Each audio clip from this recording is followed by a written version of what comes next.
coronavirus à ce jour. L'épidémie de la maladie, partie de Wuhan en Chine fin 2019, a durement frappé l'Europe et l'Amérique. Après avoir laissé près de 30 000 victimes sur le carreau en Italie, le virus a fait autant de dégâts en Espagne, en France et au Royaume-Uni. L'Afrique compte à ce jour quelques 50 000 cas confirmés de coronavirus, une maladie qui a déjà coûté la vie à près de 2 000 personnes sur le continent, selon le Centre pour la prévention et le contrôle des maladies de l'Union africaine. L'Afrique du Sud est le pays le plus touché, suivi de près par l'Égypte, viennent ensuite le Maroc, l'Algérie et le Cameroun. Comme on peut le constater, le bilan de cette maladie sortie de Chine est lourd, très lourd même. Et à en croire les scientifiques, ce n'est pas demain la veille de la disparition de cette pandémie. Une incertitude qui ajoute à la psychose et au chaos ambiant. Une véritable course contre la montre est engagée dans la recherche des solutions médicales à cette maladie. L'Occident, toujours hautain, refuse la main tendue de l'Afrique. Il veut en imposer au reste du monde à travers son bras séculier, l'OMS, l'Organisation mondiale de la santé. En Chine, où est née cette maladie, l'heure est au déni. On stigmatise plutôt les Africains noirs, considérés désormais, et à tort, comme des parias. Toutefois, ces tentatives de déstabilisation du continent berceau de l'humanité n'ébranlent point les scientifiques africains. De Douala à Antananarive, en passant par Cotonou, les sorciers noirs sont à l'ouvrage. Désormais, la pharmacopée traditionnelle est revisitée pour le grand bien des malades du coronavirus. Dans les discours, on note une véritable rupture épistémologique. Le mythe du sorcier blanc s'effondre. La voix de l'Afrique scientifique se fait de plus en plus forte. Un nouveau paradigme est en vogue qui privilégie l'union sacrée entre chercheurs africains et le développement autocentré, celui d'une Afrique scientifique nouvelle par des chercheurs africains pour leur population. Dans le cadre de notre émission Entretien d'aujourd'hui, eh bien, nous avons l'honneur de recevoir le professeur Valentin Agon, l'inventeur de l'apivirine, un produit qui s'est déjà manifesté, n'est-ce pas, contre le paludisme et le VIH-Sida, et qui, croit-on savoir, montre son efficacité contre le coronavirus. Le professeur Agon interviendra en direct de Cotonou, au Bénin. Nous aurons aussi, en direct de Yaoundé, au Cameroun, le docteur Henri Teko, il est sociologue, et il enseigne à l'université de Yaoundé 1. Comme invité pour nous parler du confinement, Madame Françoise Memono au Canada et Vivien Puaté à New York. Voilà pour notre plateau. Dans quelques instants, les détails.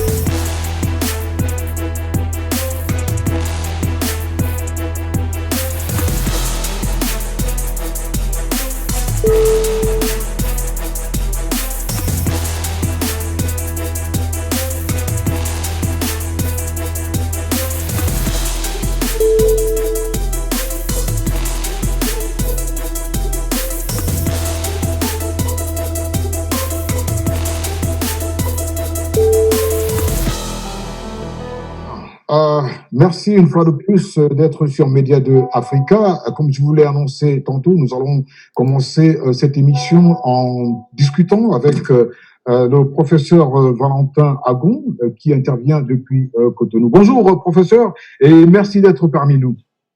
Bonjour Stéphane. Alors comment est-ce que ça se passe à Cotonou? Tout va bien, nous avons une journée ensoleillée et tout va bien. Maintenant, ensuite... Voilà, vous êtes l'inventeur, professeur de l'avivirine, ce médicament qui a traité beaucoup d'Africains en ce qui concerne la malaria. Mais qu'est-ce que, aujourd'hui, on parle de coronavirus, qu'est-ce que c'est d'abord cette maladie, cette nouvelle maladie qui fait tant de mal? Avant de répondre à votre question, je voudrais bien me présenter pour me faire connaître aux téléspectateurs et aux téléspectatrices. Allez-y. Docteur Valentin Agon, je suis diplômé de l'Université de Québec à Rimouski, au Canada. J'ai fait aussi le collège de médecine douce de Québec à Montréal. Donc, je suis copropriétaire de l'entreprise de l'industrie pharmaceutique qu'on appelle la Apivirine. et je suis directeur général de l'Institut para-universitaire Apipharma, qui travaille dans la recherche et développement des médicaments au Bénin.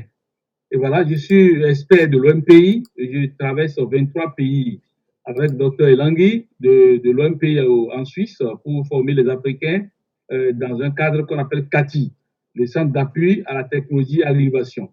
Et voilà, donc en ce qui concerne notre implication dans la recherche sur le coronavirus, d'abord, c'est un nouveau virus, vous le savez bien, le Covid-19.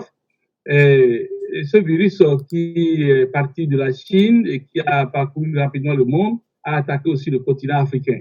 Et nous ne pouvons pas rester les bras croisés. Dans le passé, il y a 20 ans, nous avons déjà attaqué le VIH avec Apivirine, pour lequel nous avons eu le brevet européen, le brevet OAPI, le brevet ARIPO.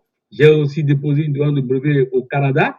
Et voilà, donc nous nous sommes dit il faut essayer parce que nous avons remarqué que Apivirine était efficace sur 9 virus et 18 bactéries. Donc on s'est dit que peut-être le code de Covid-19 peut être décodé par Apivirine, c'est pourquoi nous avons essayé. Et en fait, nous avons été informés qu'au Burkina Faso, il y avait eu quelques cas le 9 et 10 mars passé. Et notre collègue de l'université de Ouagadougou nous a informé, il s'appelle Gouba Alain, on a fait les classes là-bas, que son patron était malade. C'est un franco-burkinabé, c'est un Français qui s'est marié à une burkinabé. Et donc, il est malade de coronavirus. J'ai dit, tiens, j'ai Apivirine, j'envoie voir. Et donc, je l'ai envoyé par les bus Cotonou-Ouaga. Et il a pris le produit le 12 et le 13, sa fatigue, la toux, tous les problèmes ont cessé. Et puis, on attendait parce qu'on l'a prélevé la veille ou le 11 là, pour voir s'il est vraiment positif au coronavirus. Et puis, le 14 matin, on a confirmé qu'il était malade de coronavirus. Mais le voilà, complètement rétabli. Il a retrouvé. En fait, les symptômes étaient tous amendés.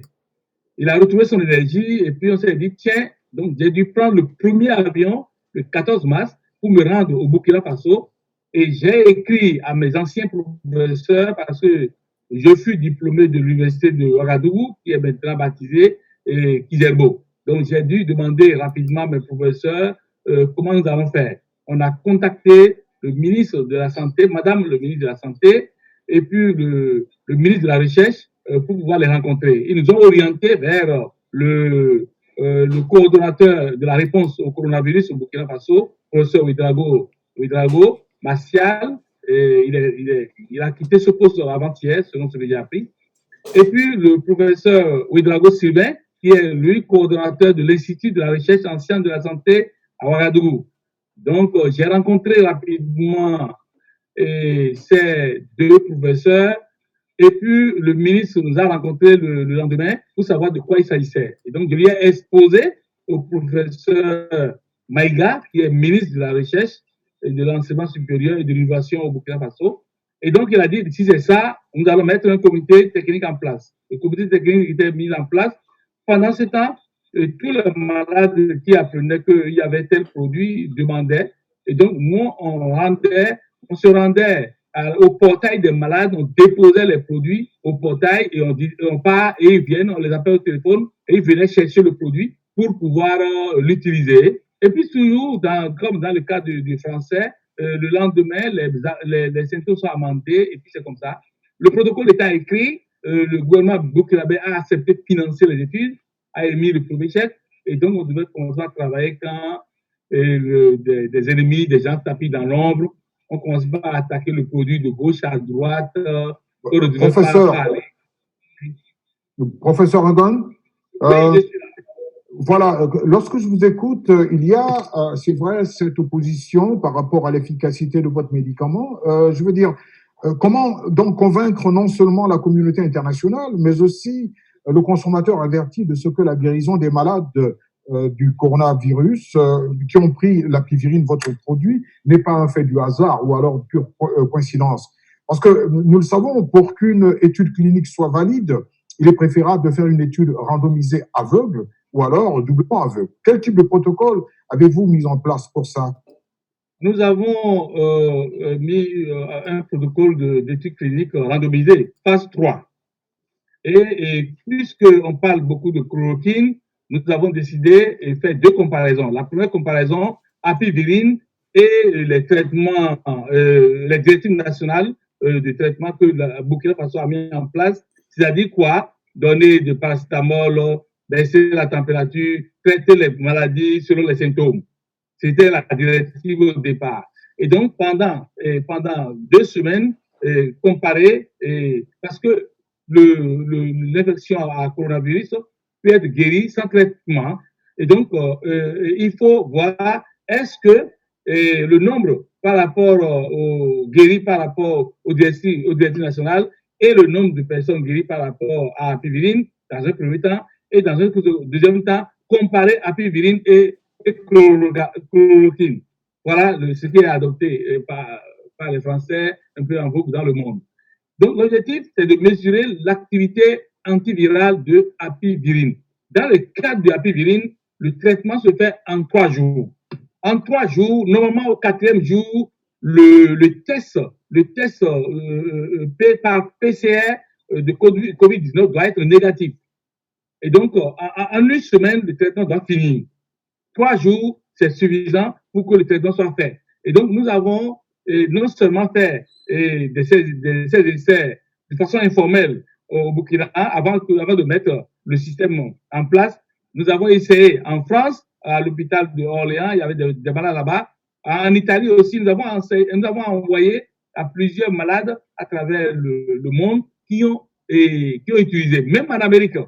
Même en Amérique, il y a de cela 4 jours, une infirmière est malade et elle est chez elle avec, elle a perdu le goût, l'odorat et la fièvre, elle a les symptômes de COVID-19, donc elle est testée positive. Je lui ai envoyé par DHL le produit apivirine qui était arrivé sur le territoire américain, transmis par mon ami Mike Saré à la malade. Et puis, elle a commencé, je lui ai dit, de faire 3 gélules x 3, ou bien 3 x 4, le traitement d'attaque. Et elle a fait, et le lendemain, elle s'est retrouvée, elle a dit 100%, 100% les symptômes ont disparu. Donc, c'est cette activité antivirale-là que nous devons mesurer dans l'essai international commencé au Burkina Faso. Professeur, vous avez, dans une intervention passée, fait savoir que vous aviez un échantillon de 64 personnes, dont 32 personnes de chaque groupe. Oui. Vous avez expérimenté. Et dans chaque groupe, évidemment, vous avez utilisé d'un côté votre produit et de l'autre la chloroquine et l'azithromycine. Pourquoi est-ce que vous avez choisi de faire ce type d'analyse? Non, c'est le protocole adopté par le ministère de l'Enseignement et de la Recherche scientifique au Burkina Faso. C'est-à-dire comparer apivirine et chloroquine, puisque l'on parle beaucoup de chloroquine, voir et entre les deux médications, quelle est la plus adéquate, quelle est la plus rapide et quelle est la médication sans effet notoire, nocif. Voilà, donc c'est pourquoi le ministère de la Recherche au Burkina Faso a décidé de comparer les deux. C'est ça qui est en cours maintenant au Burkina Faso. Bien, puisque l'apivirine est sur le marché depuis 2 décennies, je suppose que la pharmacovigilance est en cours depuis au moins la même durée. En ce jour, quels sont les effets secondaires qui vous ont été rapportés? Voilà. Nous avons utilisé maintenant l'apivirine pendant 20 ans. Et pendant 20 ans, voici ce que nous avons remarqué. L'apivirine est destinée à neutraliser les virus. Mais dans notre recherche documentaire, l'Amérique, les USA nous avaient transmis, pendant qu'on faisait la phase internationale au niveau de l'OMPI, on a eu des articles des USA qui avaient travaillé sur les mêmes ressources que nous. Apivirine est hypotensive, c'est-à-dire ça baisse la tension pour les tensionnaires, pour les hypertendus, c'est très bien pour eux. Mais ceux qui ont une tension normale, ça n'influence pas leur tension. Donc, comme un autre effet, pour les hypertendus, ça baisse la tension. Maintenant, Apivirine, nous avons remarqué que quand on en abuse, ça ralentit le péritatisme, c'est-à-dire le transit intestinal peut être ralenti chez certains. C'est pourquoi, sur sa notice-là, nous avons noté que on peut, s'il y a de ce cas, on peut utiliser un laxatif ou manger des fruits pour faciliter la digestion.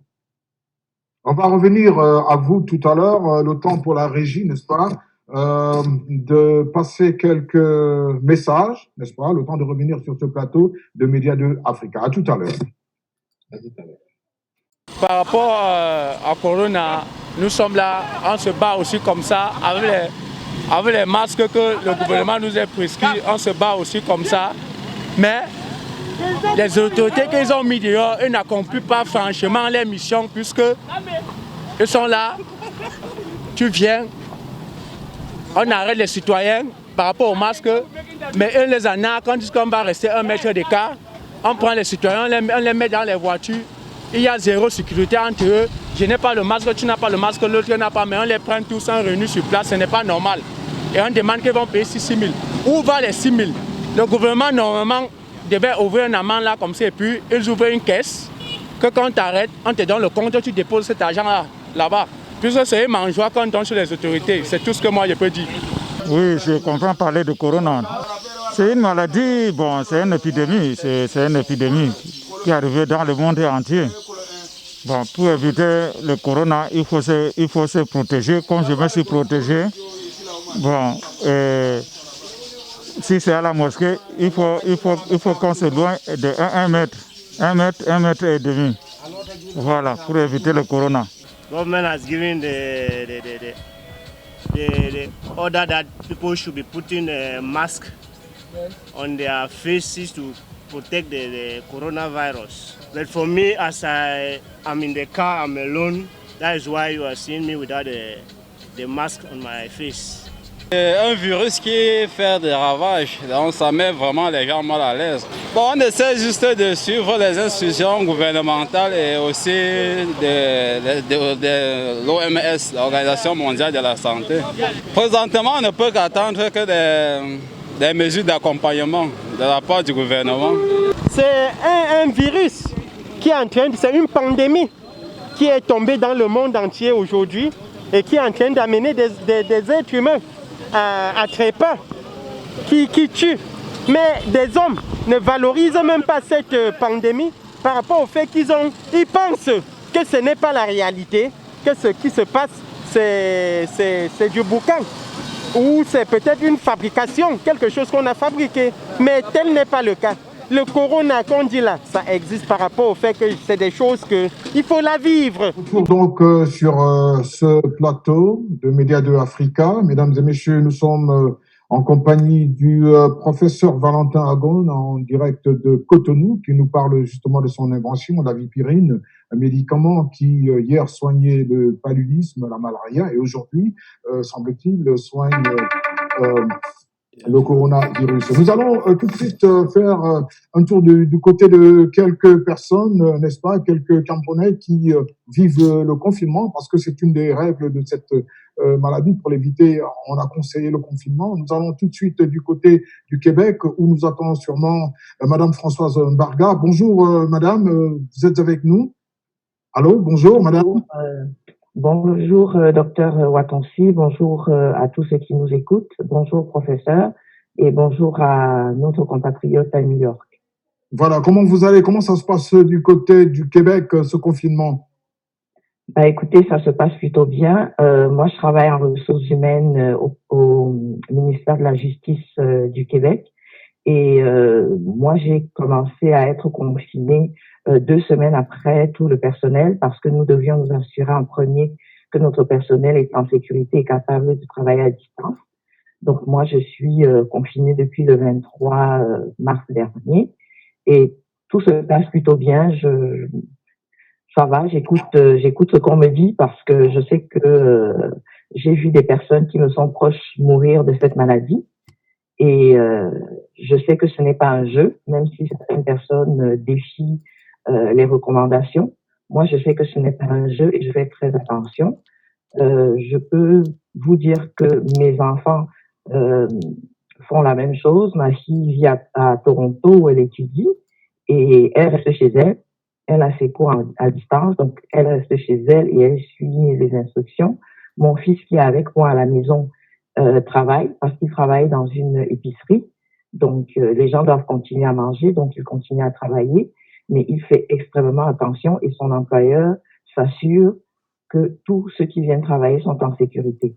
Alors, ça se passe plutôt bien. C'est un peu compliqué parce que quand on sort, il faut faire attention, il faut dans les épiceries respecter la distance de 2 mètres, celle qui a été préconisée ici au Canada, et c'est ce que je fais et c'est ce que la plupart des gens font.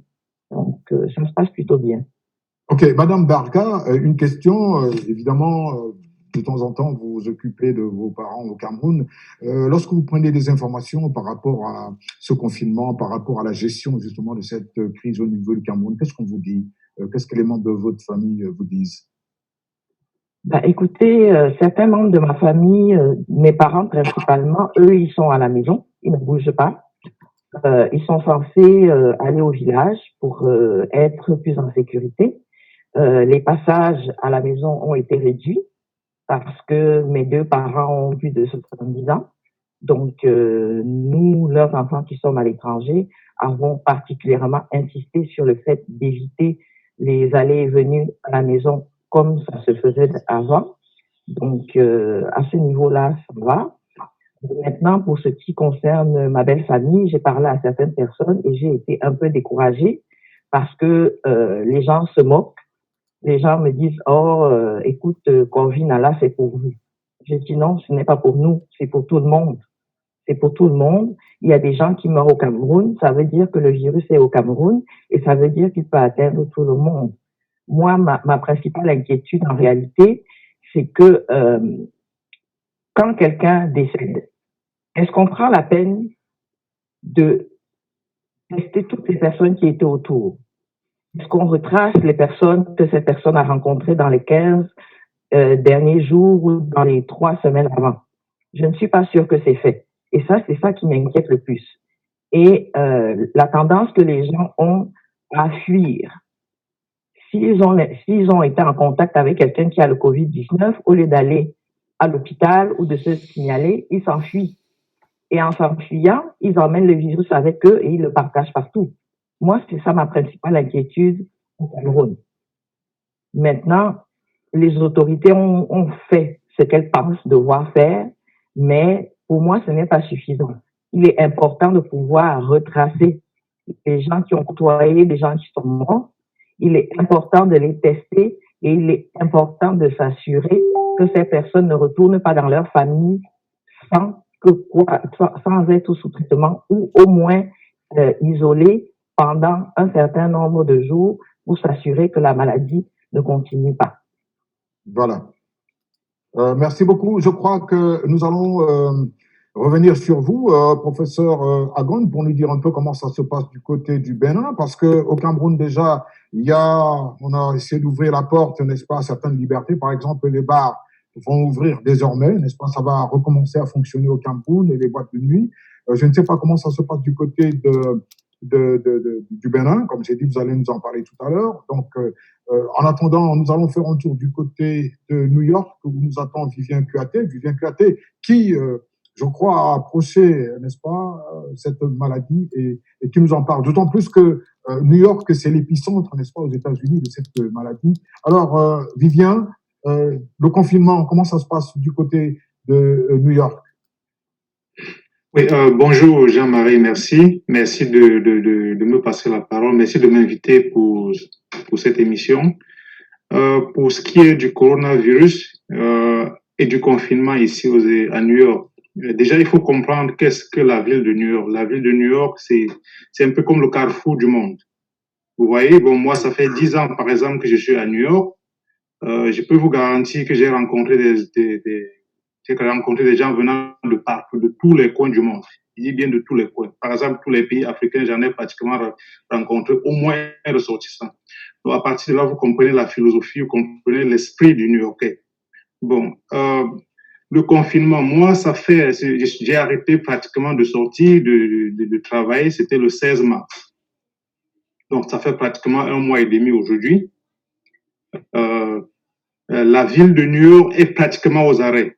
En 10 ans de vie aux États-Unis, à New York particulièrement, je n'ai jamais vu cela.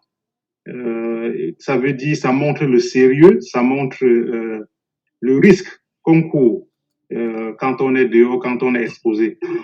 Donc, le confinement, pratiquement tout le monde est à la maison ici. Seulement les supermarchés et les pharmacies sont ouverts. Et même quand vous y allez, il y a le rang dehors avec les cadres de 2 mètres qui séparent chaque personne et on laisse entrer seulement 10 personnes. C'est quand une personne sort qu'on laisse entrer une autre personne. Vous imaginez les magasins qui sont assez grands ici, où on laisse seulement entrer 10 personnes dans le magasin. Ça montre le sérieux également de la maladie. À la maison, je suis devenu pratiquement l'instituteur ou bien l'enseignant de mes enfants.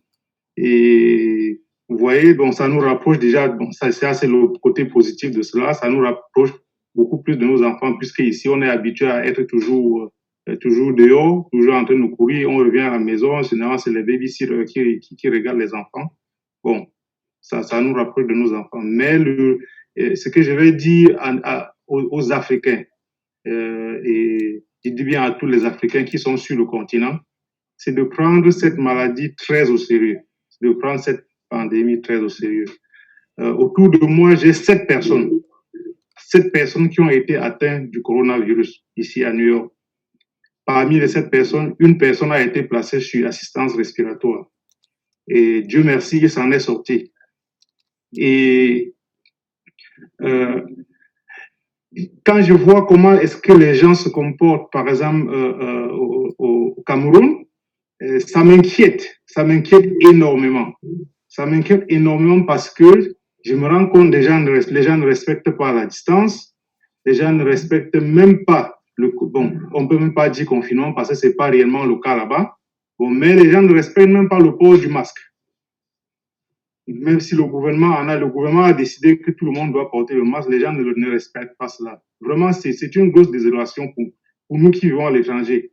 Et avant même que le gouvernement ne prenne des mesures, nous avons, dans la communauté camerounaise ici, nous avons pris la décision d'appeler chacun ses amis au Cameroun, les membres de sa famille, pour sensibiliser. Bon, mais justement, comme vient de dire Françoise au Canada, les gens nous répondent, ah bon, c'est votre maladie là-bas à l'étranger, c'est vous là-bas chez les Blancs qui aviez ça. Moi, je leur disais, il y a cela 1 mois, au mois de février, nous avions pratiquement pas de cas aux États-Unis, ou bien pratiquement pas de cas à New York signalés. Mais aujourd'hui, dans le pays, dans ce grand pays, l'Amérique, on est à 63 000 morts jusqu'à hier soir. Vous imaginez, et plus d'1 million de contaminés. Donc, ça veut dire, dans un pays où on a quand même un système de santé bien développé et bien équipé, jusqu'à quel niveau ça touche ce pays. Donc, ça nous inquiète, nous, Camerounais, nous, Africains, connaissant un peu nos structures sanitaires et puis la mentalité de nos compatriotes là-bas. Donc, il est grand temps que nos compatriotes prennent cela au sérieux et que chacun prenne des mesures disciplinaires individuelles pour se protéger et protéger sa famille.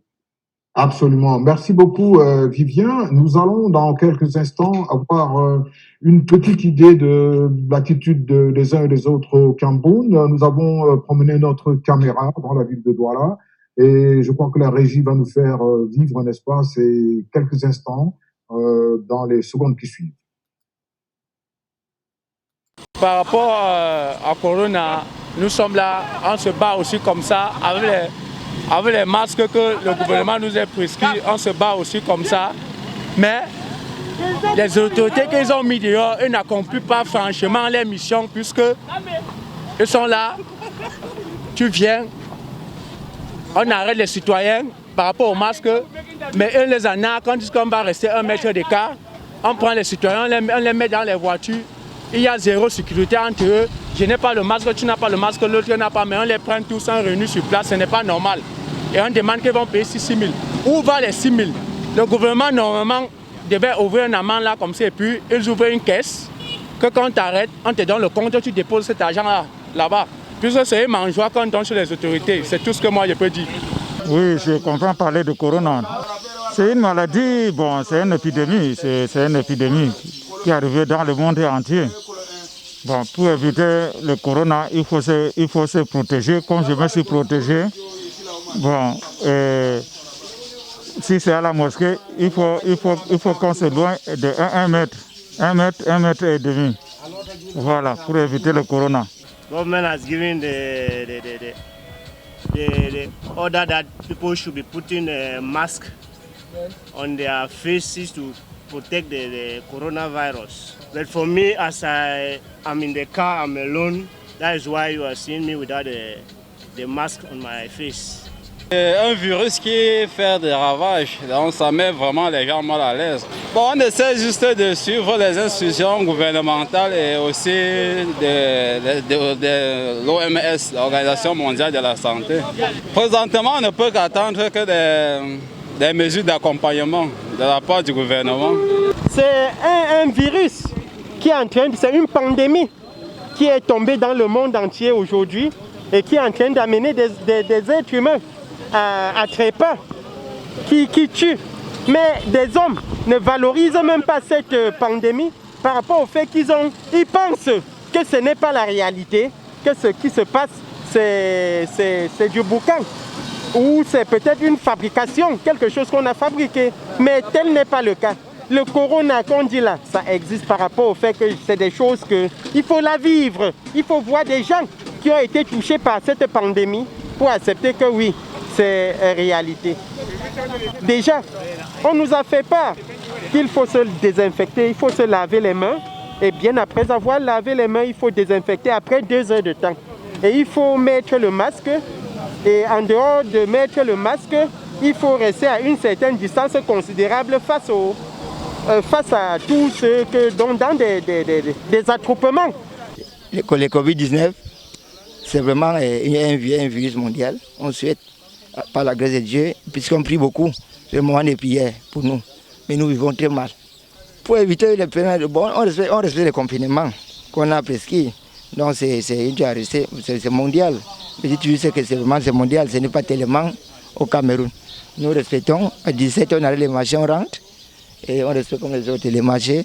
Bon, le programme maintenant c'est au niveau de la programmation du marché, comment le fonctionnement. Ça a déstabilisé tout. Donc c'est ça qui est la racine fondamentale de notre véritable problème. Et qui a en train de vouloir m'attaquer, c'est-à-dire l'économie. Je pense qu'à Bunaberi, nous sommes au nombre plus de 45% de musulmans. Parmi ces 45%, 25% trouvent les pains quotidiens ici. Et les moyens admissibles qu'on a 3 heures du travail et qu'on a 3 jours du marché. Vous comprenez un peu? 3 heures de vente de bœufs et 4 heures d'abattage. C'est tellement paisible. On n'arrive pas à s'en sortir. On n'arrive pas vraiment à s'en sortir. Et bon. Actually, it has really affected me because in my business, things are not just work. Like this, my business where I be common for evening, and when I come out for evening, when people they come back from work, they drink for all license, then from there they buy from me too. Par rapport à Corona, nous sommes là, on se bat aussi comme ça, avec les masques que le gouvernement nous a prescrits, on se bat aussi comme ça. Mais pour ce qui est de l'attitude des gens dans votre pays, comment ça se passe? Est-ce qu'il y a déjà cette espèce de déconfinement? D'abord, le gouvernement béninois a pris des mesures, à l'instar des autres pays aussi.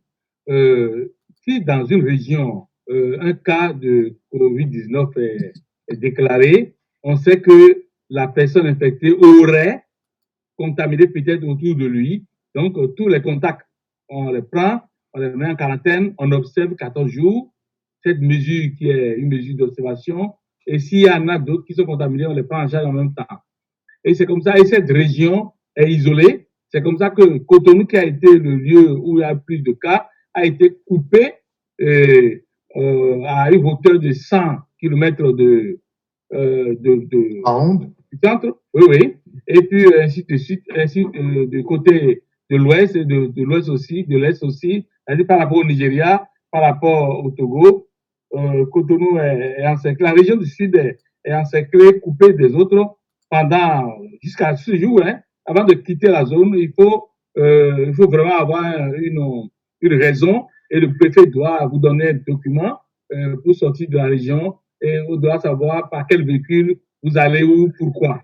Et donc, cette mesure est salutaire pour notre pays pour pouvoir, c'est exactement comme le feu de brousse. Quand il y a un feu, il faut faire de pare-feu. Il faut encercler le feu pour que le feu n'aille pas au-delà du cercle enflammé. Donc, c'est la même chose qu'on fait partout. Les gens portent leur masque, les gens évitent de se serrer les mains, on se donne maintenant les coudes, ou bien on se salue par les pieds, et donc on se salue comme les militaires. Donc, ils respectent plus ou moins ces mesures-là. Donc, c'est comme tous les autres pays. Il n'y a pas de couvre-feu, il n'y a pas de couvre-feu ici.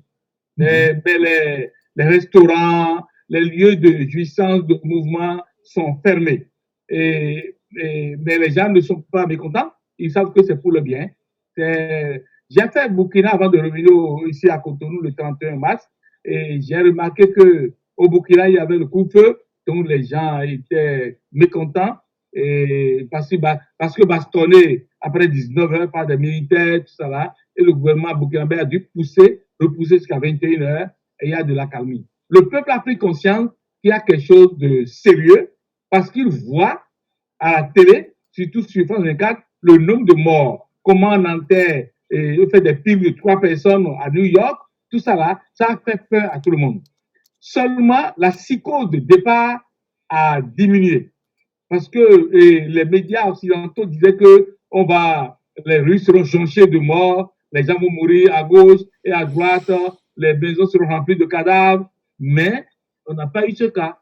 On n'a pas eu ce cas. Au Bénin, il n'y a eu qu'un mort. Et au Burkina, il y a eu quelques morts. Donc, et je pense que nous allons juguler cette pandémie. Et surtout, l'espoir donné depuis le mois de mars avec Apivirine a remis les gens en confiance et nous avons distribué au Bénin plus de 20 000 Apivirine dans les maisons un peu partout.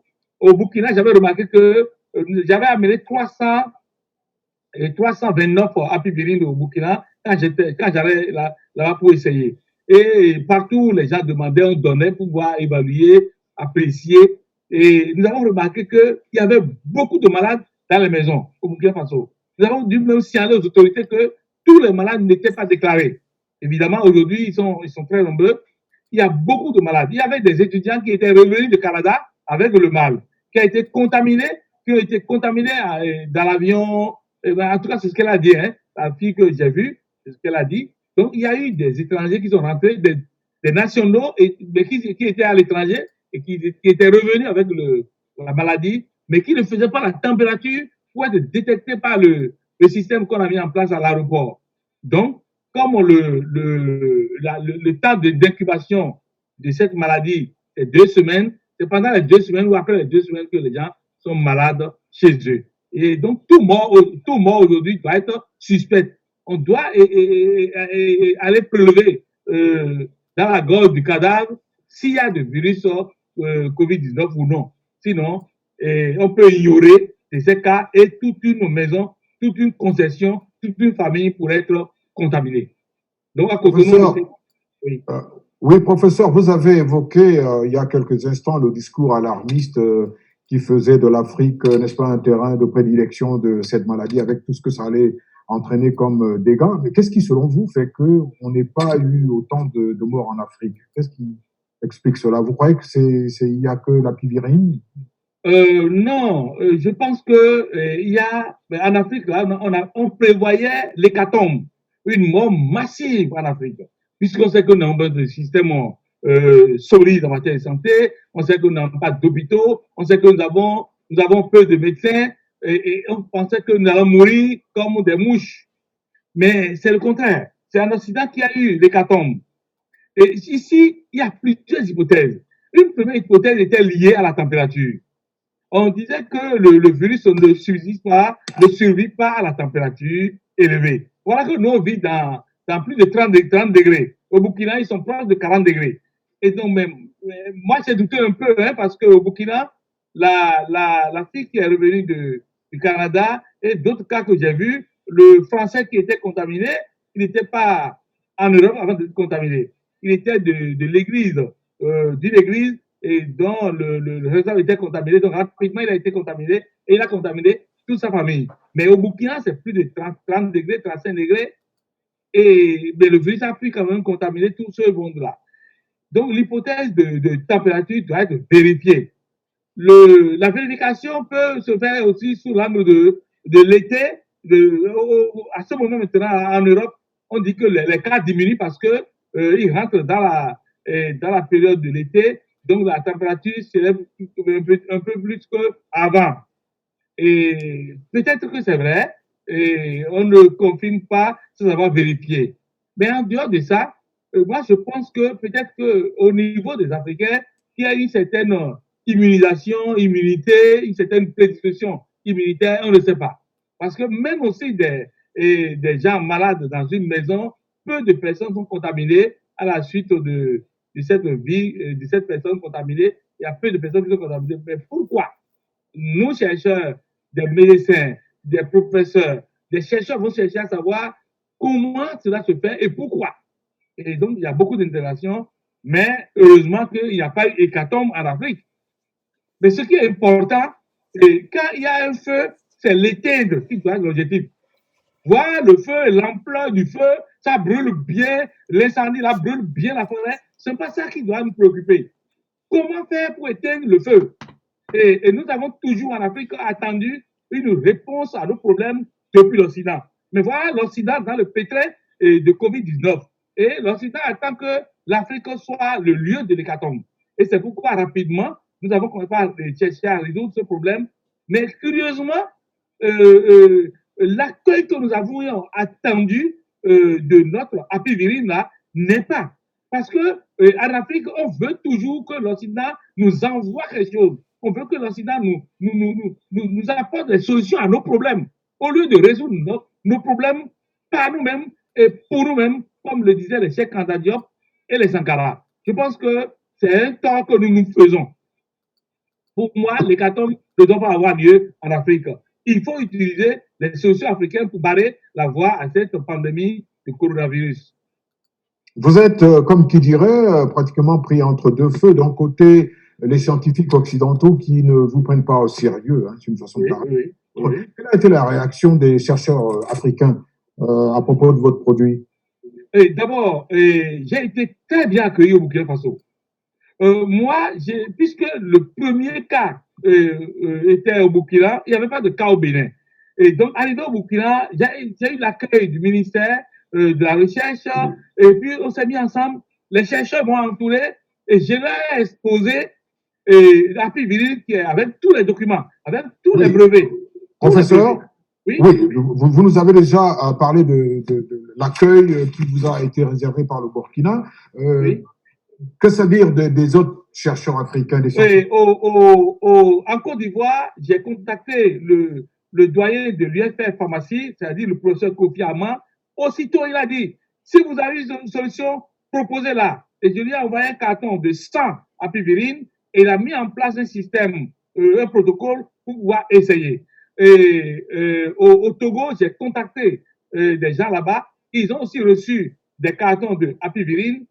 Au Nigeria, l'ambassadeur, le consul du Nigeria au Bénin a aussitôt répondu à mon appel adressé à travers la radio RFI et puis a reçu un carton de 100 pour soumettre 100 personnes sous apivirine dans les jours qui viennent et dans 10 États, 10 malades par État. Et nous avons été touchés quand le directeur de cabinet du président nigérien est mort de coronavirus. À quelques mètres de moi ici, j'ai été touché. J'ai dit, mais pourquoi c'est mort? Alors qu'en 3 jours, avec apivirine, on peut régler le problème. Donc, pour moi, je pense que nous devons réagir violemment contre le coronavirus avec des solutions de chez nous pour régler ce problème, arrêter ça et aller au secours de l'Occident. Mais j'ai été choqué quand une infirmière dans un hôpital en Italie, a reçu apivirine, l'a utilisé, est guéri, a présenté son produit à son directeur de l'hôpital.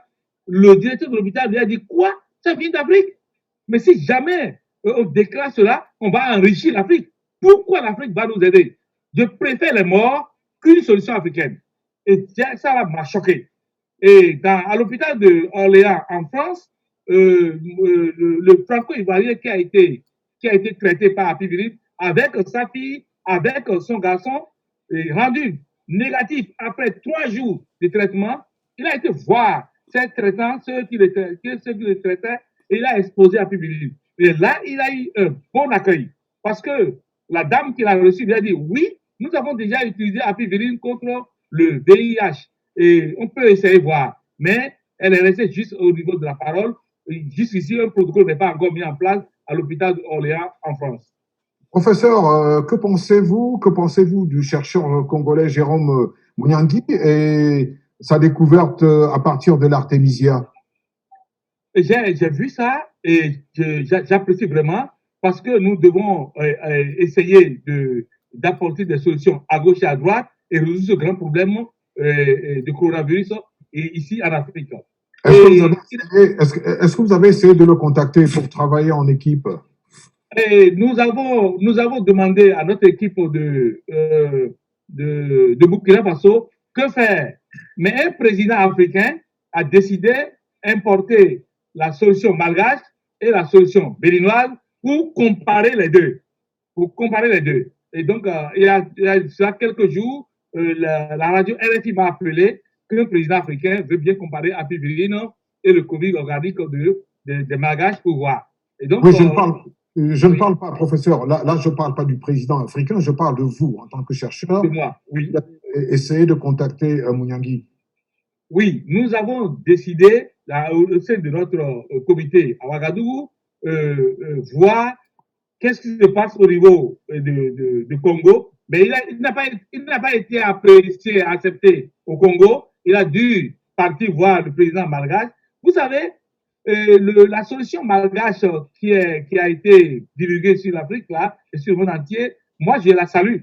Je la salue parce que le président malgache a pris ça vers le corps. Et c'est ce que nous attendons de nos présidents africains, de mon président aussi béninois. Il faudrait que ce que nous proposons comme solution soit apprécié, touché. Vous savez, dans le passé, quand il y avait la grippe aviaire en Europe et personne ne voulait manger de poulet, quand Jacques Chirac a mangé une cuisse de poulet à la télé, devant la télé, pendant la rencontre annuelle qu'ils font au niveau de l'agriculture, c'est fini. On dirait que l'épidémie a pris fin le jour-là, parce que Jacques Chirac a mangé la cuisse de poulet. Donc, il n'y a plus de grippe aviaire. C'est comme ça. Quand l'autorité prend le devant, oui. Je vous comprends, professeur, mais qu'est-ce qui, selon vous, fait que l'on ne prenne pas au sérieux, justement, les chercheurs africains? Mais, oui, moi, j'ai analysé. Et je l'ai écrit un peu dans mon livre, Pourquoi l'Afrique reste en retard en 2008. Vous savez, il y a d'abord la fascination du blanc. On pense que la recherche est blanche. Nous faisons les mêmes universités. Nous faisons le même cursus en Occident avec les Occidentaux. Et quand nous revenons dans notre pays, nos chefs, nos autorités pensent que le blanc, en griffe, l'homme occidental serait mieux que nous juste à cause de sa couleur. Je pense que c'est une bassesse contre laquelle nous devons lutter parce que les neurones n'ont pas de couleur. L'intelligence n'a pas de couleur. Le cerveau n'est que grise et elle est grise partout. Le sang n'est que rouge et il est rouge partout. Nous sommes les mêmes. Et comme l'a dit Cheikh Anta Diop, nous devons nous appeler, nous devons nous avancer au devant du monde pour imposer ce que nous avons comme solution afin que les autres nous respectent. C'est parce que nous ne nous respectons pas que les autres ne nous respectent pas. Au Québec, moi, je suis bien respecté.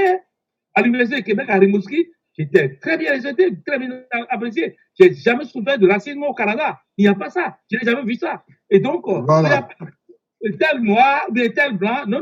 On est respecté dans une certaine mesure. Hein. Au Canada, je n'ai pas vu ça. Mais ailleurs, en Afrique, là, et nous considérons que ce que le blanc a est mieux que ce que le noir fait. Ce qui est étonnant. Voilà, je vous reviens tout à l'heure, professeur, le temps de faire un tour du côté du Québec, une fois de plus, avec Françoise Mbarga. Françoise, vous avez appris, comme tout le monde, n'est-ce pas, cette situation au Cameroun où les bars sont désormais ouverts. Et vous avez aussi appris les mesures d'accompagnement. Je ne sais pas, dans les autres pays africains, on a parlé, par exemple, de réduire certaines dépenses liées à l'eau et à l'électricité, ce qui n'est pas le cas du côté du Cameroun. On n'a pas pu alléger, n'est-ce pas, les charges fiscales pour les ménages. Je ne sais pas comment est-ce que vous avez accueilli cette nouvelle, d'abord de l'ouverture des bars, des boîtes de nuit, et puis ce manque justement d'accompagnement. Comment est-ce que vous avez accueilli ça? Écoutez, je dois dire que je suis très choquée parce que malheureusement, comme disait le professeur Agon, on a tendance à croire que l'Occident doit nécessairement être la référence. Le Cameroun ouvre avant d'avoir vérifié que l'épidémie est contrôlée. L'imitation ne nous apportera rien de bon. Il y a des cas au Cameroun, il y a des gens qui ne sont pas testés, il y a des gens qui ne sont pas suivis parce qu'ils se cachent. Et je trouve terrible qu'on dise aux gens, vous avez le droit de partir, vous avez le droit de sortir, de faire comme vous voulez, alors qu'on ne sait même pas. On n'a même pas atteint le pic. On est censé atteindre le pic au Cameroun au mois de juin. Quand on ouvre au mois de mai, ça veut dire quoi? Pour moi, ça n'a aucun sens. Maintenant, je ne suis pas une autorité camerounaise, je donne un avis de citoyenne camerounaise. Et c'est tout. Écoutez, je suis juste étonnée. Je vous comprends, je comprends votre étonnement. Vivien Kouyaté, ces décisions prises du côté du Cameroun et surtout au niveau de l'accompagnement, parce que ça c'est important. Lorsqu'on regarde du côté du Sénégal, de la Côte d'Ivoire, je crois même du Bénin, les responsables de ces pays ont essayé de revoir au niveau de l'électricité, de l'eau, des mesures d'accompagnement, n'est-ce pas, qui satisfassent les besoins et les demandes des populations. Au Cameroun, il n'en a pas été question, mais plutôt on a pensé à ouvrir les bars et les boîtes de nuit. Vivien, comment est-ce que vous analysez cette situation? Bon, écoutez, sans rentrer dans les polémiques politiciennes, vraiment, je crois que ça devrait être la moindre des mesures qu'il fallait prendre au Cameroun. C'est-à-dire suspendre comment dirais-je, donner le minimum nécessaire à la population camerounaise pendant au moins un temps. C'est-à-dire l'électricité, de l'eau, ainsi de suite, rendre au moins cela gratuit. Ça, c'était, je crois, à mon avis, c'était la moindre des choses qu'il fallait faire. La deuxième chose, c'est que moi, par exemple, il y a cela un mois, dans les réseaux sociaux, moi, j'avais écrit que si les autorités camerounaises pouvaient m'écouter, ils auraient ordonné à la compagnie, à l'entreprise SICAM, de produire massivement les masques pour les Camerounais. Le problème de masque, c'est que ce qu'il faut comprendre pour le masque, c'est que quoi? Le masque, en principe, ça ne vous protège pas vous qui le portez, mais ça protège ceux qui sont autour de vous. Ça veut dire que ça aide à contenir la contamination. Je crois que c'est un peu ça. Donc, ça, c'était la moindre des mesures. Au moins, les deux mesures-là devraient être prises. Le point que je voulais faire pour aller dans le sens de François, c'est ceci. Écoutez, on est, par exemple, ici aux États-Unis. Nous avons vu comment le président américain a utilisé ce qu'ils appellent ici, qu'ils appellent ça quoi, le Defense Production Act, qui donne le droit au président de prendre n'importe quelle décision pour imposer une fabrication. Il ne sait pas, pour imposer aux entreprises de faire certains trucs. Lever aujourd'hui, par exemple, les mesures contraignantes par rapport à la population, leur demander d'aller dans les bars, aller en boîte de nuit, ainsi de suite. Je crois que c'est un peu très tôt pour cela. C'est très tôt. C'est très tôt parce que beaucoup sont contaminés et sont asymptomatiques. Ça veut dire on peut pas détecter ni avec la température, ni avec quoi que ce soit. Ce n'est que le test qui peut prouver que la personne est contaminée. Mais entre-temps, si vous ouvrez, je peux dire, tous les marchés et dites aux gens de faire ce qu'ils veulent, pardon, je crois qu'en ce moment, vous allez pousser les gens à aller contaminer davantage de gens. Donc, il est temps, moi j'estime que le gouvernement camerounais devrait revenir sur cette décision-là, qui pour moi, je juge que c'est prématuré. Donc, voilà, merci. Les populations au Cameroun sont un peu indisciplinées pour la grande majorité.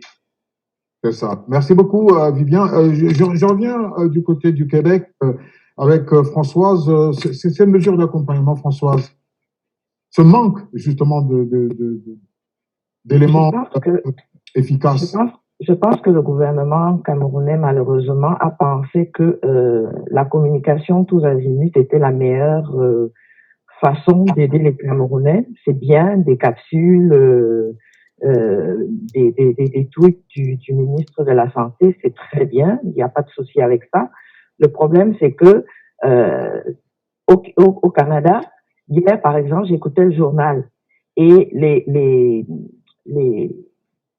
experts financiers disaient on va avoir un déficit qu'on n'a pas connu même avant la guerre. Et ce n'est pas grave, parce que l'essentiel, c'est que la vie puisse, entre guillemets, continuer.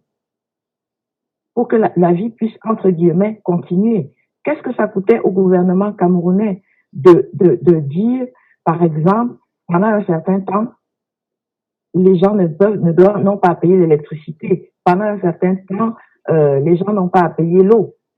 C'est pas grand-chose, mais ça peut aider. Surtout qu'on sait que la plupart des gens au Cameroun sortent pourquoi? Parce que les gens vivent au jour le jour. Les gens vivent au jour le jour. Si je ne sors pas aujourd'hui, je ne peux pas générer ce qui va me permettre de vivre demain. Et en général, la personne qui a un peu d'argent est la personne autour de laquelle toute la famille gravite. Donc, dire aux gens, on va vous donner, je sais pas moi, 50 000, 100 000 par famille, ça n'aurait pas ruiné le gouvernement camerounais.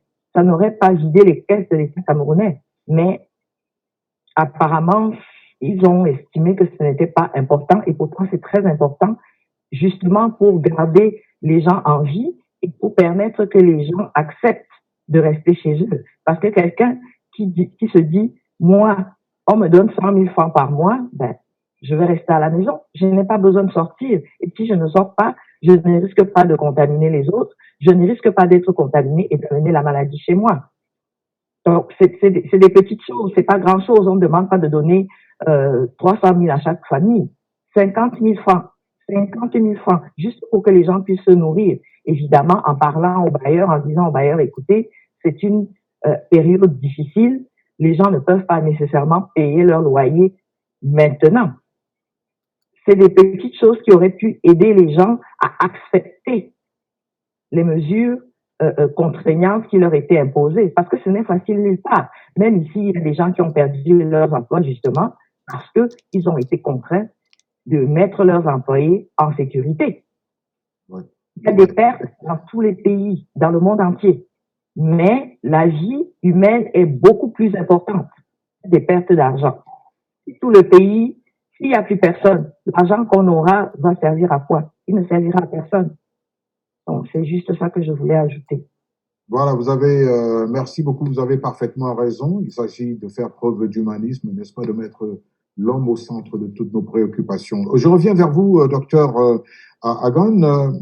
Maintenant qu'il y a comme ce doute-là de la part de l'Organisation mondiale de la santé et de certains scientifiques occidentaux, comment est-ce que vous allez procéder? Qu'est-ce que vous comptez faire pour convaincre justement de l'efficacité de votre produit? Parce que c'est pas facile, n'est-ce pas?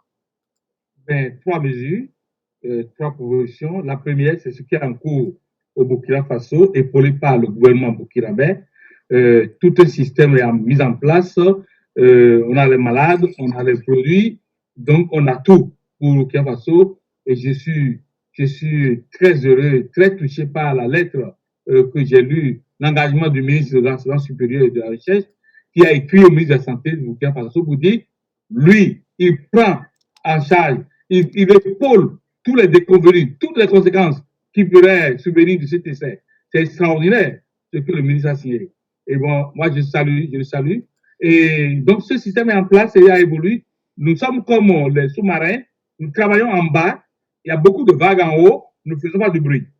Maintenant, la deuxième mesure, lors de l'émission de la semaine dernière sur RFI, j'ai lancé un appel au président, aux États africains.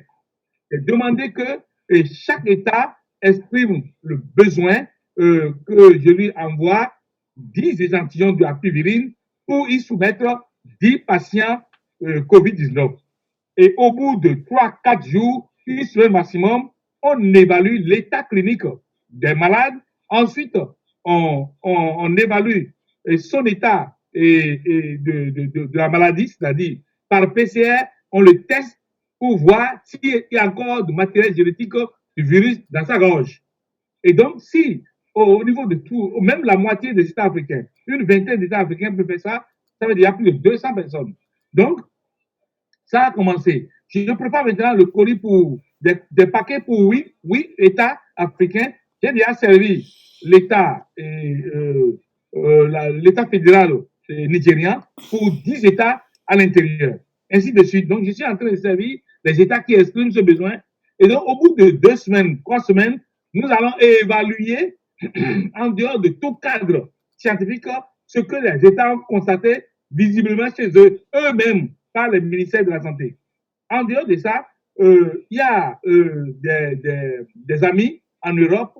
Nous avons créé des forats, Urgence Italie, Urgence Espagne, Urgence France et Urgence États-Unis, des groupes dans lesquels nous avons des gens. Et s'ils connaissent des malades, s'il y a des malades dans leur environnement, des familles, nous offrons l'occasion à eux d'avoir le produit et ils l'utilisent. Et nous avons ces retours. Donc, on fera le recoupement de ces 3 catégories de patients classiquement intégrés, inclus dans un protocole d'essai clinique randomisé phase 3 au Burkina Faso.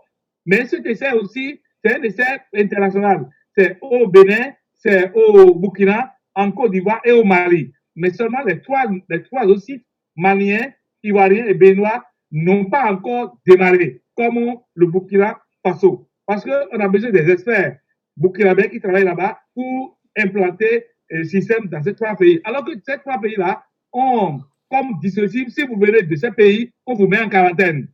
Et donc, c'est difficile pour que ces espèces se déplacent et arrivent dans ces 3 autres pays. Donc, c'est comme ça que nous sommes en train de faire.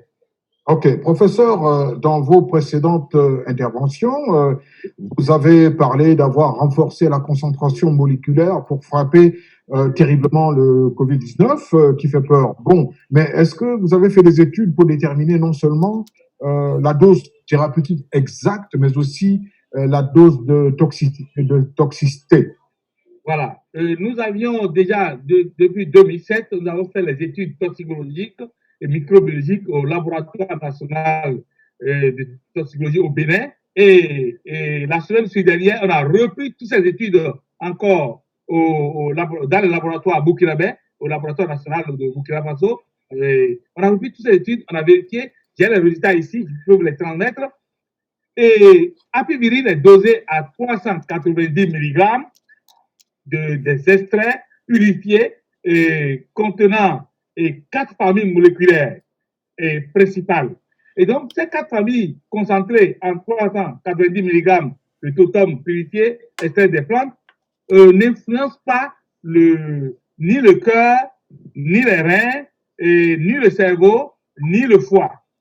La preuve, et depuis 20 ans, on a utilisé. Et donc, le passage au dosage élevé, nous avons demandé, les conseils au niveau du comité burkinabé, on a demandé à ce qu'on reste tel que apivirine était depuis 20 ans et qu'on évalue. Déjà, en 3 jours, apivirine de 20 ans, depuis 20 ans, traite efficacement le coronavirus. Pourquoi augmenter encore? Et donc, ils nous ont dit d'arrêter d'abord et de respecter la dose de 390 mg de concentré et que l'on évalue ça d'abord. Au cas où le traitement va prendre plusieurs jours, on pourrait alors décider de concentrer comme j'avais voulu proposer au départ. Mais c'est avec la dose de 390 mg et les 40 gélules qu'on traite efficacement aujourd'hui le coronavirus en 3-4 jours.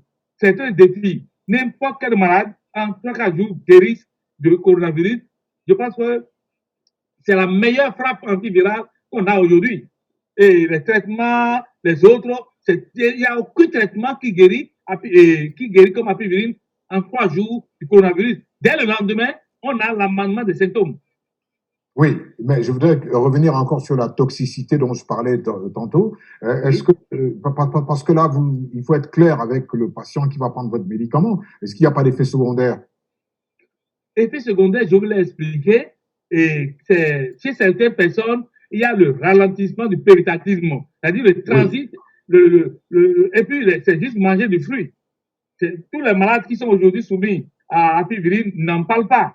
C'était dans le cadre de SIDA qu'on avait remarqué ça au cours des essais. Mais aujourd'hui, on ne remarque pas ça. Donc, il n'y a pas d'essai nocif, notoire, qui pourrait faire peur aux malades aujourd'hui. Non. Et puis, c'est organique. C'est des plantes. Ce n'est pas des molécules synthétiques. C'est des plantes. Et je pense que, comme on le dit dans notre langue là, c'est en goûtant qu'on sait de quoi il s'agit. Et puis, ce n'est pas, apivirine n'est pas d'hier. C'est depuis 20 ans qu'on l'utilise. OK. D'accord. Professeur, votre produit a des propriétés antivirales et antirétrovirales. Est-ce que vous pouvez expliquer à nos téléspectateurs la versatilité de ce produit qui traite en même temps le paludisme causé par le Plasmodium et un parasite? Voilà, je voudrais corriger justement ça parce que vous l'avez dit plus d'une fois. Et le produit qui traite le paludisme s'appelle Apipalu. Apipalu. Apipalu. Ce n'est pas apivirine. Apivirine est l'antirétroviral. OK. Et que nous avons depuis 20 ans. Voilà. Donc, ce n'est pas apivirine qui traite à la fois palu et le sida. Non. C'est uniquement les virus et les bactéries. C'est pourquoi dans nos études, nous avons remarqué que apivirine est à la fois antiviral et antibiotique et antirétroviral. Antirétroviral, ça veut dire que ça lutte contre les rétrovirus. Et qu'est-ce qu'un rétrovirus? Un rétrovirus, c'est un virus qui utilise le matériel génétique de l'homme, le patrimoine génétique de l'homme pour se reproduire. Et donc, comme le cas de VIH, apivirine le bloque.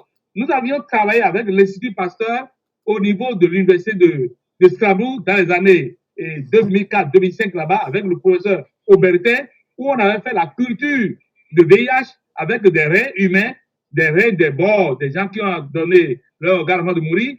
Et donc, on a remarqué que le apivirine tue le VIH de contact. C'est en contactant, c'est quand le foie synthétise, le foie le apivirine est métabolisé au niveau du foie que par contact, le virus meurt, le VIH. Mais ce que nous avons remarqué, surtout au niveau des malades que nous avons eu à Orléans en France, au niveau de l'apivirine, parce que le malade il a reçu le produit, il a pris 4 gélules sur place. Puisqu'il avait l'encombrement au niveau de sa respiration, c'était difficile pour lui, il avait des problèmes au niveau de la gorge, il était fatigué, il avait un peu d'activité, il était fatigué, il a avalé 4 gélules. Et au bout de moins de 30 minutes, il a remarqué que sa gorge était totalement libérée et il a retrouvé son énergie. Et ça lui paraît magique. Mais non, je l'ai dit que ce n'est pas magique, pas du tout. Que apivirine, en moins de 15 minutes, est déjà dissous, est déjà en soi. Et donc, l'activité antivirale a commencé. Et puisque le coronavirus se loge au niveau du système respiratoire, au niveau de l'ORL, alors il a été détruit en quelques minutes. C'est pourquoi son test est négatif 3 jours après. On n'a plus retrouvé le matériel génétique de ce virus-là dans sa gorge, ni dans son nez. Donc, c'est rapide. Et la frappe antivirale de l'apivirine est terrible. C'est pourquoi je voudrais que les pays africains expérimentent ce que je dis pour qu'une fois au moins dans l'histoire, nous puissions nous croire nous-mêmes. Et nous avons beaucoup de solutions ici en Afrique. Ce qui se passe aujourd'hui concernant les solutions africaines, là, face à ce grand mal, les Africains ont imaginé que comme c'est une grande pandémie, les Africains, chercheurs africains, ne seraient pas en mesure de trouver une solution face à ce problème. Voilà. Donc, ce qui est grand ne peut venir que de l'Occident. Non, nous sommes autant grands que les autres. Nous sommes autant qualifiés que les autres. Voilà. Donc, notre solution est autant utile que les solutions qu'on peut trouver en Amérique, comme en Europe, en France, partout. Mais je salue les ressortissants africains, les Noirs africains et la communauté juive en Amérique. parce que nous sommes en communication, nous sommes en correspondance depuis 1 mois avec la communauté juive en Amérique et des Africains là-bas qui sont des médecins, des chercheurs. Et rapidement, ils ont décidé, nous avons fait un accord pour aller à la synthèse même de la pivirine en Amérique là-bas. Et présentement, ils sont en train de s'organiser pour que la pivirine, en tant que herbal drug, en tant que produit issu de plantes, soit utilisé sur le territoire américain. Donc, FDA doit nous répondre dans les heures, dans les semaines à venir pour que nous puissions tester en Amérique même. Oui, très bien. Professeur, quels sont vos rapports avec les médecins de la pharmacopée traditionnelle au Bénin? Et moi, j'offre de formation. Je les aide parce que les praticiens de la pharmacopée en Afrique ont beaucoup de choses. Il y a beaucoup de choses chez eux, mais curieusement, ils n'ont pas des dosages que nous on fait. Ils n'ont pas de système tel que nous on fait. Non. Moi, ce que je fais, et je l'ai appris à la faculté Calixto Gracia à Cuba, je l'ai appris à Montréal, mais eux, ils savent faire une décoction, ils savent faire une infusion, et ils ont des mines, mais non exploitées. Et moi, j'ai un rapport un peu réservé parce que quand j'avais voulu aider un très praticien pour qu'il passe d'une solution alcoolisée, parce qu'il fait boire l'alcool à tout le monde, et j'ai dit, mais non, je peux t'aider à déshydrater ta position là et t'aider à aller à faire des capsules. Ah, il a dit, il veut voler ma molécule. Non, mais je voulais l'aider, non pas toucher sa plante ou ses plantes, mais lui enseigner comment faire. Et depuis lors, moi, je préfère dire aux gens, non, vous essayez de faire comme ça. Je préfère aider les gens à distance au lieu de les amener vers moi. Seulement, je suis le président national des inventeurs du Bénin. Si quelqu'un se retrouve dans notre giron, si quelqu'un va jusqu'à faire brevet, alors je pense que celui-là serait disposé à nous écouter, à être aidé. Mais de l'autre côté, au centre et au nord du Bénin, les praticiens, si j'ai besoin d'une plante, je leur propose la plante et ils me reproduisent ça en quantité et j'achète au kilo. Voilà le rapport que j'ai avec les praticiens au Bénin et comme ailleurs. Et comment est-ce que vous entendez développer la coopération entre les chercheurs africains? Je fais partie de beaucoup de réseaux, burkinabés, sénégalais, togolais, et nous nous connaissons. Et puisque je traverse tous ces pays, et en tant qu'expert de l'OMPI, dans 23 pays, donc d'office, il y a un trait d'union. CATI est trait d'union, centre d'appui à la technologie et à l'innovation, le trait d'union entre ces pays et ces chercheurs et moi. Et donc, je partage beaucoup avec ces chercheurs. Ce qui est difficile ici en Afrique, est que moi, j'ai une industrie. J'ai un potentiel de production. Par exemple, la pivirine, je produis 8 plaquettes de la pivirine par seconde. Je produis 8 plaquettes de 10 gélules là, par plaquette, par seconde. Et donc, toutes ces machines, tout ce que j'ai installé, ce potentiel industriel que j'ai, la plupart des gens n'ont pas ça. Et quitter la plante jusqu'à faire comprimer, jusqu'à faire des gélules, tout le monde n'a pas cette science. Et donc, même si on veut aider les gens à savoir un peu plus, les gens se cachent derrière, je ne sais pas, et ils s'imaginent très intelligents, ils s'imaginent ne pas communiquer, ne pas pouvoir communiquer avec vous. Et puis, donc, ceux qui se retrouvent au niveau de CATI, je partage mon expérience et je pense que ça progresse comme au Tchad, au Cameroun. J'ai été 2 fois au Cameroun dans le cadre de CATI. Donc, dans ce pays, on partage un peu les expériences. Par exemple, le professeur Sanjon au Cameroun, il communique avec moi. Je lui ai envoyé à Pivirine. Au niveau de CNPS au Cameroun, ils ont demandé à Pivirine. J'ai envoyé. Il y a des grossistes camerounais qui sont là pour prendre la pivirine. Donc, le Cameroun est présentement le pays qui sollicite plus la pivirine que tous les autres pays. D'accord. Et nous avons sur le plateau 2 membres de la diaspora africaine. Quel est l'appel que vous lancez à la diaspora, professeur? D'abord, je voudrais saluer la diaspora africaine parce que du Canada, comme de l'Amérique, comme de la France, de l'Espagne, de l'Italie, tous m'ont contacté. Oh, j'ai tellement de mails auxquels je n'ai pas encore pu répondre à tout. Et la diaspora a un regard sur l'Afrique. Et ça, là, je salue ça. Et je salue aussi leur volonté d'expérimenter notre solution proposée. La plupart des malades qui sont morts en Amérique, là, ça nous a fait très, très mal. Et on m'a dit qu'il y a une région américaine où 70% des Noirs sont déjà morts de COVID-19. J'ai dit, pourquoi? Pourquoi les a laissés mourir? Et donc, il faut un pont entre la diaspora et nous, chercheurs, pour qu'il y ait, s'il y a un problème, il faut que l'Afrique se dise que l'Afrique intègre aussi la diaspora. Et ceux qui sont en Occident ne sont pas devenus des Occidentaux, même s'ils ont des nationalités occidentales. Ils sont d'abord africains, et donc ces Africains qui sont du dehors, et ils nous ont vraiment sollicités, et je suis vraiment content. Ils sont tellement nombreux que je ne peux même pas les énumérer ici. Il y a une dame qu'on appelle Madame Bassolé, au Burkinabé, qui est au Canada. Elle a contacté le Premier ministre canadien. Elle a contacté le ministre, Madame la ministre de la Santé du Canada. Donc, la diaspora travaille vraiment pour nous.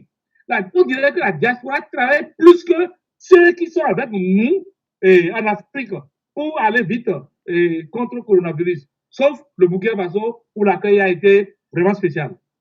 Bien, voilà, merci beaucoup, professeur Valentin Agon. Nous aurions bien voulu avoir le chercheur Jérôme Mouyangui. Nous avons contacté son service de communication, mais on nous a laissé croire on nous a laissé entendre que c'était pas possible qu'il participe à cette émission parce que une demande expresse de son ministre avait demandé qu'il n'intervienne plus dans le cadre des interviews. Voilà. Je tiens à vous remercier une fois de plus, en même temps que Média 2 Africa vous souhaite beaucoup de chance et beaucoup de courage dans votre entreprise scientifique. Merci Vivien Kuaté, merci Françoise Barga. C'est avec beaucoup de plaisir que nous vous avons eu tout au long de cette émission et nous vous retrouvons très bientôt, très prochainement sur les antennes de Média 2 Africa. Vous avez aussi le merci de Lati qui s'occupait de la régie. Une fois encore, merci d'avoir été des nôtres. Et bonne journée. Merci Jean-Marie. Merci beaucoup. Un plaisir. À bientôt. À bientôt.